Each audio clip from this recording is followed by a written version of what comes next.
اللہ کے نام سے شروع جو نہایت مہربان رحمت والا ہے۔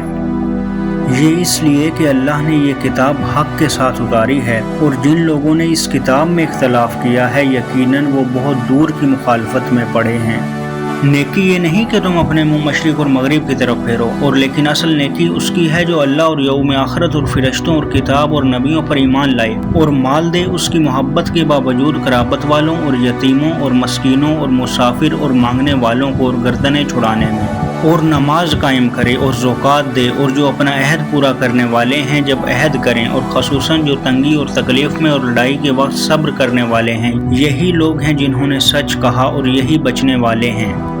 اے لوگوں جو ایمان لائے ہو، تم پر مقتولوں میں بدلہ لینا لکھ دیا گیا ہے، آزاد کے بدلے وہی آزاد، اور غلام کے بدلے وہی غلام، اور عورت کے بدلے وہی عورت ہوگی۔ پھر جسے اس کے بھائی کی طرف سے کچھ بھی معاف کر دیا جائے تو معروف طریقے سے پیچھا کرنا اور اچھے طریقے سے اس کے پاس پہنچا دینا ہے، یہ تمہارے رب کی طرف سے ایک قسم کی آسانی اور ایک مہربانی ہے۔ پھر جو اس کے بعد زیادتی کرے تو اس کے لیے دردناک عذاب ہے،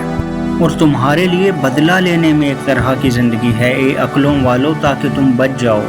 تم پر لکھ دیا گیا ہے جب تم میں سے کسی کو موت آ پہنچے، اگر اس نے کوئی خیر چھوڑی ہو، اچھے طریقے کے ساتھ وصیت کرنا، ماں باپ اور رشتہ داروں کے لیے، متقی لوگوں پر یہ لازم ہے۔ پھر جو شخص اسے بدل دے اس کے بعد کہ اسے سن چکا ہو تو اس کا گناہ انہی لوگوں پر ہے جو اسے بدلیں، یقیناً اللہ سب کچھ سننے والا، سب کچھ جاننے والا ہے۔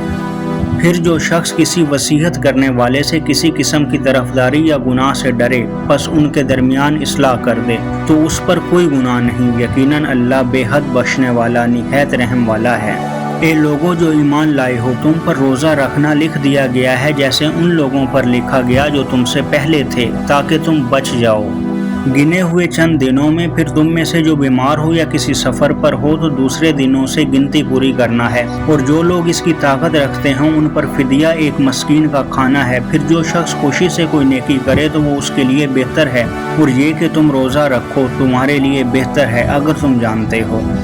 رمضان کا مہینہ وہ ہے جس میں قرآن اتارا گیا، جو لوگوں کے لیے سراسر ہدایت ہے، اور ہدایت کی اور فرق کرنے کی واضح دلیلیں ہیں۔ تو تم میں سے جو اس مہینے میں حاضر ہو وہ اس کا روزہ رکھے، اور جو بیمار ہو یا کسی سفر پر ہو تو دوسرے دنوں سے گنتی پوری کرنا ہے۔ اللہ تمہارے ساتھ آسانی کا ارادہ رکھتا ہے اور تمہارے ساتھ تنگی کا ارادہ نہیں رکھتا، اور تاکہ تم گنتی پوری کرو اور تاکہ تم اللہ کی بڑائی بیان کرو اس پر جو اس نے تمہیں ہدایت دی، اور تاکہ تم شکر کرو۔ اور جب میرے بندے تجھ سے میرے بارے میں سوال کریں تو بے شک میں قریب ہوں، میں پکارنے والے کی دعا قبول کرتا ہوں۔ جب وہ مجھے پکارتا ہے تو لازم ہے کہ وہ میری بات مانیں اور مجھ پر ایمان لائیں تاکہ وہ ہدایت پائیں۔ تمہارے لیے روزے کی رات اپنی عورتوں سے صحبت کرنا حلال کر دیا گیا ہے، وہ تمہارے لیے لباس ہیں اور تم ان کے لیے لباس ہو۔ اللہ نے جان لیا کہ بے شک تم اپنی جانوں کی خیانت کرتے تھے تو اس نے تم پر مہربانی فرمائی اور تمہیں معاف کر دیا، تو اب ان سے مباشرت کرو اور طلب کرو جو اللہ نے تمہارے لیے لکھا ہے، اور کھاؤ اور پیو یہاں تک کہ تمہارے لیے سیاہ دھاگے سے سفید دھاگا فجر کا خوب ظاہر ہو جائے۔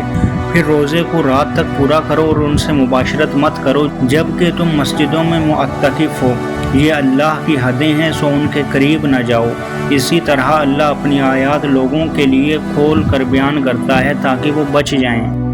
اور اپنے مال آپس میں باطل طریقے سے مت کھاؤ، اور نہ انہیں حاکموں کی طرف لے جاؤ تاکہ لوگوں کے مالوں میں سے ایک حصہ گناہ کے ساتھ کھا جاؤ، حالانکہ تم جانتے ہو۔ وہ تجھ سے نئے چاندوں کے متعلق پوچھتے ہیں، کہہ دے وہ لوگوں کے لیے اور حج کے لیے وقت معلوم کرنے کے ذریعے ہیں، اور نیکی ہرگز یہ نہیں کہ گھروں میں ان کی پچھلی طرفوں سے آؤ، اور بلکہ نیکی اس کی ہے جو بچے، اور گھروں میں ان کے دروازوں سے آؤ، اور اللہ سے ڈرو تاکہ تم کامیاب ہو جاؤ۔ اور اللہ کے راستے میں ان لوگوں سے لڑو جو تم سے لڑتے ہیں، اور زیادتی مت کرو، بے شک اللہ زیادتی کرنے والوں سے محبت نہیں کرتا۔ اور انہیں قتل کرو جہاں انہیں پاؤ، اور انہیں وہاں سے نکالو جہاں سے انہوں نے تمہیں نکالا ہے، اور فتنہ قتل سے زیادہ سخت ہے۔ اور مسجد حرام کے پاس ان سے نہ لڑو یہاں تک کہ وہ اس میں تم سے لڑیں، پھر اگر وہ تم سے لڑیں تو انہیں قتل کرو، ایسے ہی کافروں کی جزا ہے۔ پھر اگر وہ باز آ جائیں تو بے شک اللہ بے حد بخشنے والا، نہایت رحم والا ہے۔ ان سے لڑو یہاں تک کہ کوئی فتنہ نہ رہے اور دین اللہ کے لیے ہو جائے، پھر اگر وہ باز آ جائیں تو ظالموں کے سوا کسی پر کوئی زیادتی نہیں۔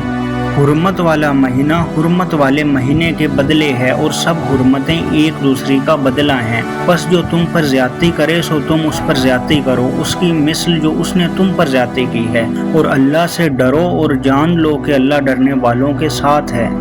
اور اللہ کے راستے میں خرچ کرو اور اپنے ہاتھوں کو ہلاکت کی طرف مت ڈالو اور نیکی کرو، بے شک اللہ نیکی کرنے والوں سے محبت کرتا ہے،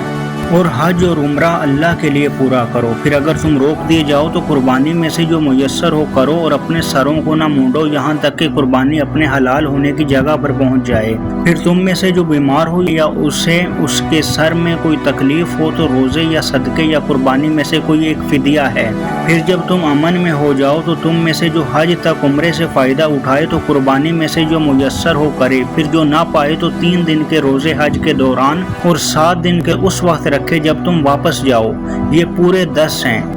یہ اس کے لیے ہے جس کے گھر والے مسجد حرام کے رہنے والے نہ ہوں، اور اللہ سے ڈرو اور جان لو کہ اللہ بہت سخت عذاب والا ہے۔ حج چند مہینے ہے جو معلوم ہے، پھر جو ان میں حج فرض کر لے تو حج کے دوران نہ کوئی شیوانی فعل ہو اور نہ کوئی نافرمانی اور نہ کوئی جھگڑا، اور تم نیکی میں سے جو بھی کرو گے اللہ اسے جان لے گا، اور زیادہ راہ لے لو کہ بے شک زیادہ راہ کی سب سے بہتر خوبی سوال سے بچنا ہے، اور مجھ سے ڈرو اے عقلوں والو۔ تم پر کوئی گناہ نہیں کہ اپنے رب کا کوئی فضل تلاش کرو، پھر جب تم عرفات سے واپس آؤ تو مشعر حرام کے پاس اللہ کو یاد کرو اور اس کو اس طرح یاد کرو جیسے اس نے تمہیں ہدایت دی ہے، اور بلا شبہ اس سے پہلے تم یقیناً گمراہوں سے تھے۔ پھر اس جگہ سے واپس آؤ جہاں سے سب لوگ واپس آئیں اور اللہ سے بخشش مانگو، بے شک اللہ بے حد بخشنے والا نہایت رحم والا ہے۔ پھر جب تم اپنے حج کے احکام پورے کر لو تو اللہ کو یاد کرو، اپنے باپ دادا کو تمہارے یاد کرنے کی طرح بلکہ اس سے بڑھ کر یاد کرنا۔ پھر لوگوں میں سے کوئی تو وہ ہے جو کہتا ہے اے ہمارے رب ہمیں دنیا میں دے دے اور آخرت میں اس کا کوئی حصہ نہیں۔